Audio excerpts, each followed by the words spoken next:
Most people like to believe that they are thinkers, but it's usually not true.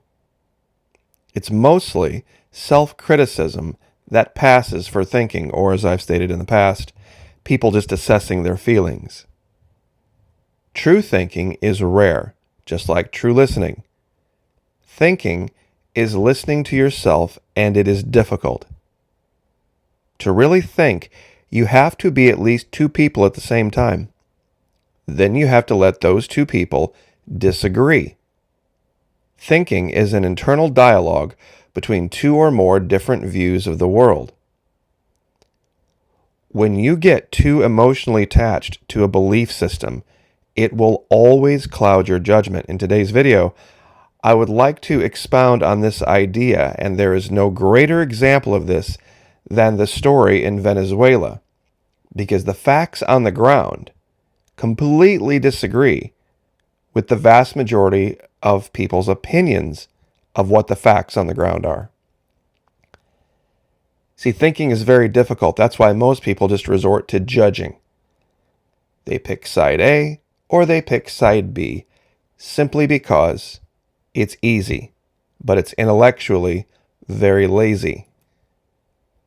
Or sometimes they fall prey to this, wishful thinking, when the desire for something to be true is used in place of or as evidence for the truthfulness of the claim. Wishful thinking, more as a cognitive bias than a logic fallacy, can also cause one to evaluate evidence very differently based on the desired outcome. Now, what does any of this have to do with Venezuela? For many, many months, actually over a year, I talked about this situation with Venezuela in detail and proved beyond the shadow of any reasonable doubt that Washington, D.C., and the vast majority of the world was lying about what was going on in Venezuela. They were taking specific facts out of context and using logical fallacies and people's desire to believe A or B and herding them into two camps. Now, I'm sure many of you have heard this story about the two quote-unquote Iranian warships that are heading toward Venezuela. One is basically just a tanker with a helicopter deck on it. Now, why did they do that? Well, technically, military ships have sovereign immunity, meaning this ship would not be subject to U.S. sanctions. But it opens up a bigger argument. Many people have said, oh, Maki, if Venezuela was just not socialist, they wouldn't have had all the problems and we could all be friends and their economy wouldn't have collapsed and all this blah, blah, blah, blah, blah, blah, blah, blah, blah. Now, given the fact that I have in detail disproved this, we're going to go over this again, but now we have a new context. 2020. See, the big idea that people said is, it's because Venezuela's government controls its business. Really? You're saying U.S. government doesn't control U.S. business. That's kind of hilarious in the context of 2020, don't you think? Yet we didn't collapse.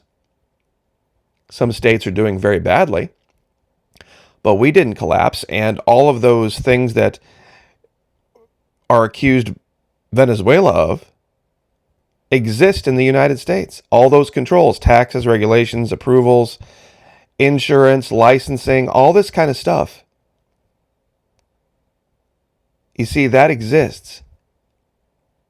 But Maki, they were in control. They expropriated the oil industry. Yep, okay. State-run oil. PDVSA is Venezuela. Petroecuador is Ecuador's state-run oil company. Aramco is Saudi Arabia's state-run oil company. Pemex, Mexico, Petrobras, Brazil, and Petro, Peru. See, all of these other countries have state-run oil. Are we invading them? Are we threatening to invade them? Are we sanctioning them? What about corruption? You're telling me you don't believe that corruption exists in virtually every South American nation. Wherever there is power and there is money, there will be corruption. And you're saying Washington, D.C. isn't corrupt? See, these are all the arguments that were made about Venezuela: corruption, socialist control of business, expropriation of the oil industry, all this kind of stuff. All that exists in other places. Yet why is it so particular in Venezuela? Money printing. Sitting on a time bomb, Deutsche Bank issues grim post-pandemic warning for U.S. economy. Further disregarding inflation will push the global economy to a major crisis, according to the latest report issued by Deutsche Bank. Economists who point the finger at the U.S. money printing policies. Funny, they don't say Venezuela's money printing policies. They don't say China. They don't say anything else like that. U.S. money printing policies. Oh, and by the way, speaking of Peru, a red wave of left-wing resurgence engulfs South America, which the U.S. claimed as its backyard but neglected to tend. And I'll give you this link and you can read about this. Pedro Castillo in Peru is the latest splash of what they call, quote-unquote, red wave engulfing South America. Now, you'd have to ask yourself a question. Why? Wait a minute. Hold on. Haven't they learned from Venezuela that it doesn't work? I'm going to say this again, and I'm going to try to say it clearly. Socialism in North America is the idea that we should raise income taxes on the wealthiest, take that money and give it to people who don't want to work. That's socialism in North America. And you're right, that doesn't work. However, socialism in Venezuela is not taxing the rich and giving it to the poor. Socialism in Venezuela is pumping the oil out of the ground, just like they do in Alaska, by the way, bringing the oil to market and selling it, and then taking the revenue to finance the country and to help the people of Venezuela. Do you realize that everybody in Alaska gets a check based on this exact same concept?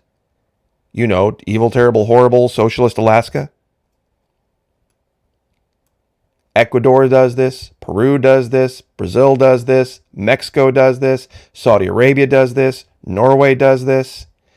It's not state-run oil. It's not expropriation. Oh, and by the way,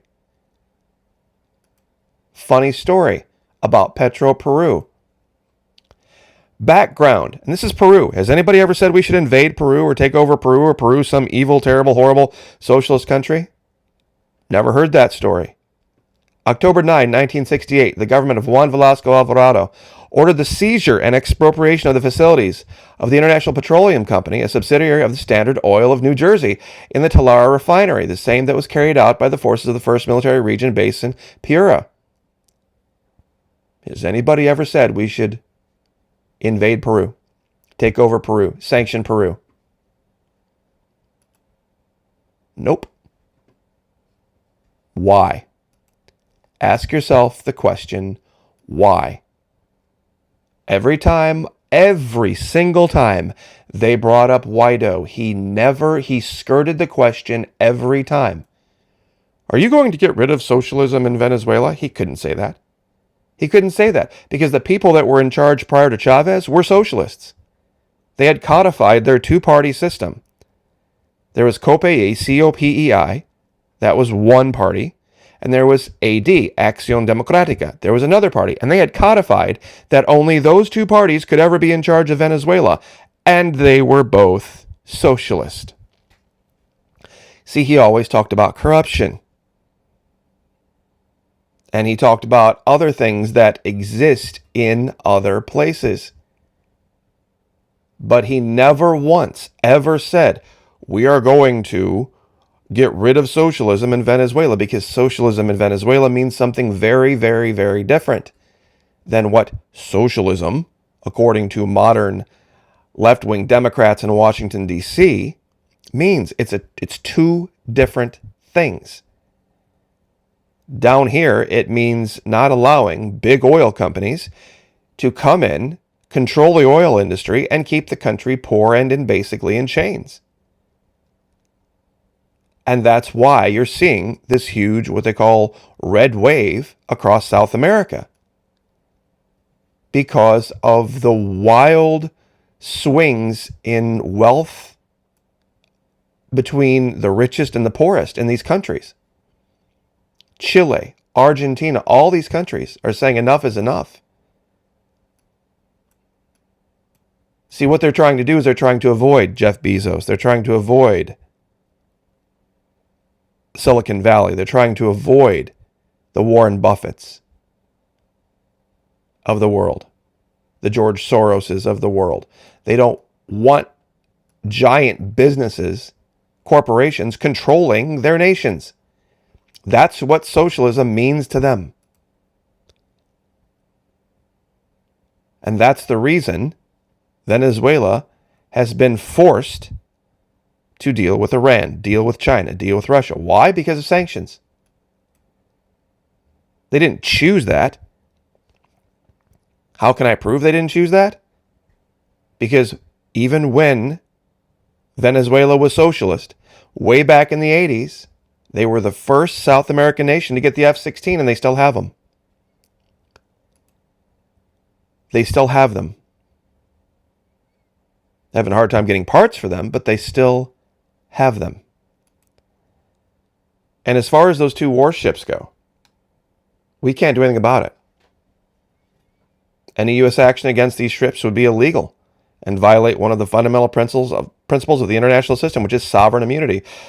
Basically, military ships are only under the control of, unless they attack, the nation where they proceeded from. But this has all been a creation of Washington, D.C. and their policies. If they're bringing millions of gallons of fuel to Venezuela, you'd have to ask yourself, okay, why is that a problem? Because it violates U.S. sanctions? Why does Washington, D.C. not want the people of Venezuela to have fuel? Gasoline. Why is that a problem?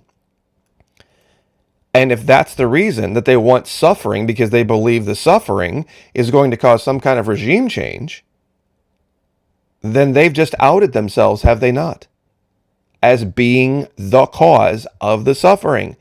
They're literally admitting it. We're causing the suffering because we want to see regime change. Because we're falsely equating evil, terrible, horrible socialism in Venezuela with Democrat socialism. And here's the hilarity. It doesn't matter who's in charge. Big oil is going to control them, one way or the other. I doubt Biden's got the guts to really do anything about this. But this idea that somehow American, quote unquote, American values means government not in control and free market values and all this nonsense, I think we can knock that out of the park after 2020. Wouldn't you agree? They forcibly mothballed the cruise industry, forcibly mothballed businesses across the nation. Does anybody have an answer for this? You're not going to hear anybody talk about this. Money printing. And this happened under the last president and this president. And the one before that and the one before that. Quantitative easing is not something that is exclusive to Democrat or Republican. Everything they have said is the reason for Venezuela's failure exists in other places, yet they don't have any problem with these other places.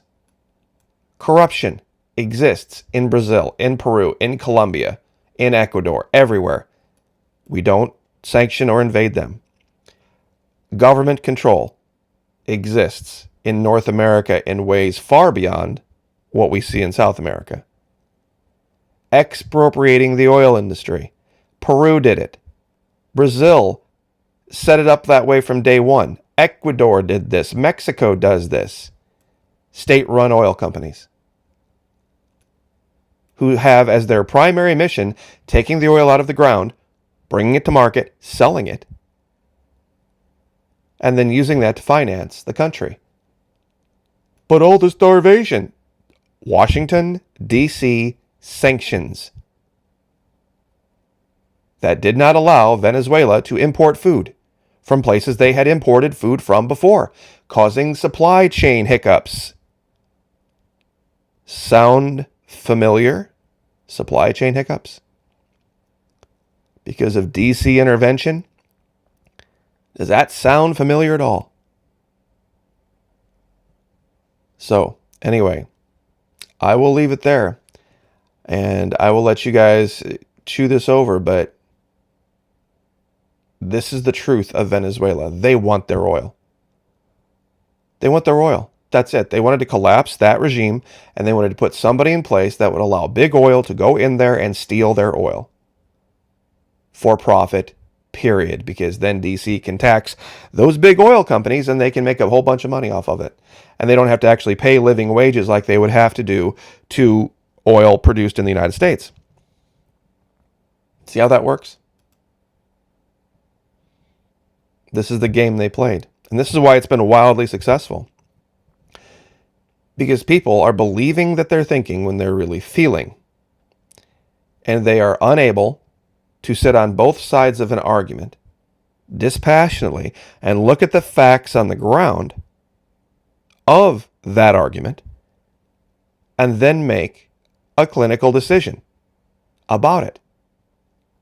Anybody who does that in the situation with Venezuela will see the story very differently than what Washington, D.C. wants you to see. But that's difficult, and that takes time. And boy, I tell you what, it's not good for social media either, because you've got the A or B thinkers there too. In fact, it's all A or B thinkers. That's all it's about. Why do you think it failed? Why do you think everything that got put together in Washington, D.C. to go somehow overthrow Venezuela, why do you think it all failed? Wishful thinking. A or B thinkers, you're either in camp A or you're camp B. Not understanding that the world is a far more diverse, far more complicated place than what they want you to believe. Anyway, God bless. Have a happy Sunday. Like, share, subscribe, and we'll see you next time.